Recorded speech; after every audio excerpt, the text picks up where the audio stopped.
بسم اللہ الرحمن الرحیم۔ حضرت ابراہیم علیہ السلام کا ذکر قرآن پاک میں 86 جگہ آیا ہے۔ حضرت ابراہیم علیہ السلام بہت ہی بڑے نبی گزرے ہیں۔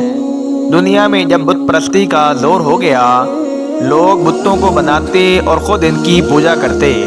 حضرت ابراہیم علیہ السلام کے والد بھی بت بناتے تھے اور بتوں کو خدا سمجھتے تھے۔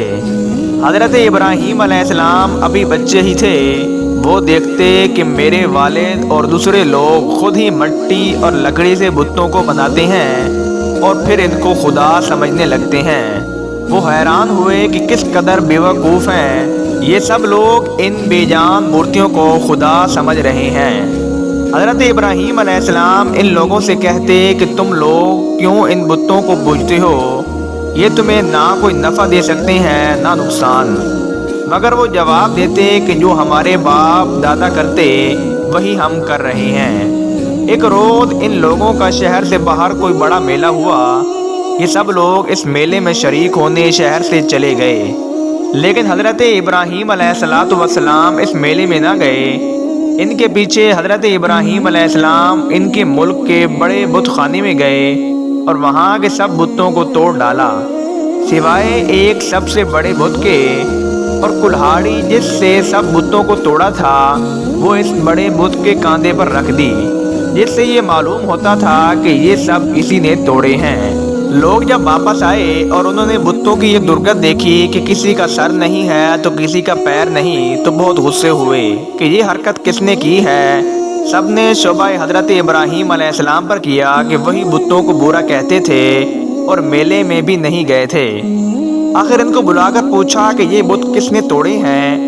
حضرت ابراہیم علیہ السلام نے جواب دیا کہ مجھ سے پوچھنے کی بجائے اپنے خداؤں سے کیوں نہیں پوچھتے کہ جن کی تم عبادت کرتے ہو، کہ ان کو کس نے توڑا ہے وہ خود بتا دیں گے۔ ان لوگوں نے جواب دیا کہ آپ کو معلوم ہے کہ یہ بول نہیں سکتے۔ حضرت ابراہیم علیہ السلام نے کہا کہ پھر تم ایسے بیکار خداؤں کی پوجا کرتے ہو۔ حضرت ابراہیم علیہ السلام نے پھر کہا کہ دیکھو، کلہاڑی بڑے بت کے کاندھے پر رکھی ہے، یہ کام اسی کا معلوم ہوتا ہے، یہ کام اسی کا معلوم ہوتا ہے، اس سے پوچھو۔ یہ لوگ بہت ناراض ہوئے اور ان کے باپ آدر سے شکایت کی کہ تمہارا بیٹا ایسی حرکت کر رہا ہے، اس کو سمجھا لو ورنہ اچھا نہ ہوگا۔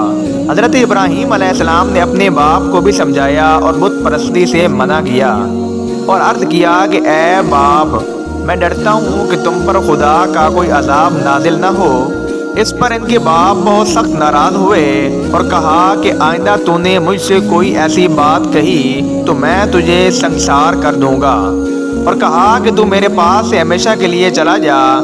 آپ نے باپ کو سلام کیا اور کہا کہ میں چلا جاتا ہوں، لیکن تمہارے لیے مغفرت کی دعا کرتا رہوں گا۔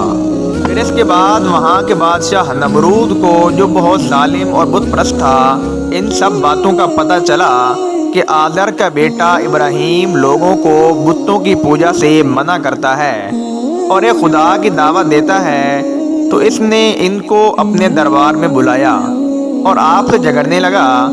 حضرت ابراہیم علیہ السلام نے فرمایا کہ میرا خدا تو وہی ہے جو مارتا بھی ہے اور جلاتا بھی ہے۔ نمرود نے کہا کہ میں بھی مار سکتا ہوں اور جلا سکتا ہوں۔ چنانچہ اس نے ایک قیدی کو، جس کو سزائے موت کا حکم ہو چکا تھا، آزاد کر دیا اور ایک بے گناہ کو پکڑ کر قتل کرا دیا اور کہا کہ اب بتاؤ کہ میرے اور تمہارے خدا کے درمیان کیا فرق ہے؟ حضرت ابراہیم علیہ السلام نے کہا کہ میرا رب ہر روز سورج مشرق سے نکالتا ہے، تم اسے مغرب سے نکال دو۔ اس پر نمرود لاجواب ہو گیا اور حکم دیا کہ ابراہیم علیہ السلام کو زندہ جلا دیا جائے۔ چنانچہ بہت سی لکڑی اکٹھی کی گئیں اور ان میں آگ لگائی گئی۔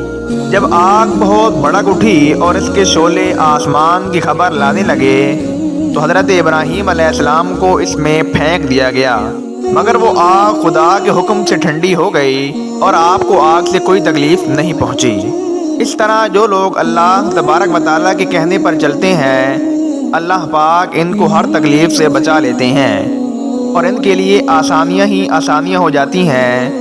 اور جو لوگ اللہ تبارک و تعالیٰ کا کہنا نہیں مانتے، ان کے لیے اس دنیا میں مشکل ہی مشکل ہوتی ہے اور مرنے کے بعد تو ہمیشہ ذلیل ہوں گے۔ امید کرتے ہیں آج کی ویڈیو آپ کو اچھی لگی ہوگی۔ اگر ویڈیو اچھی لگے تو ویڈیو کو لائک اور سبسکرائب کریں تاکہ ایسی ہی ویڈیو آپ تک بآسانی پہنچ سکے۔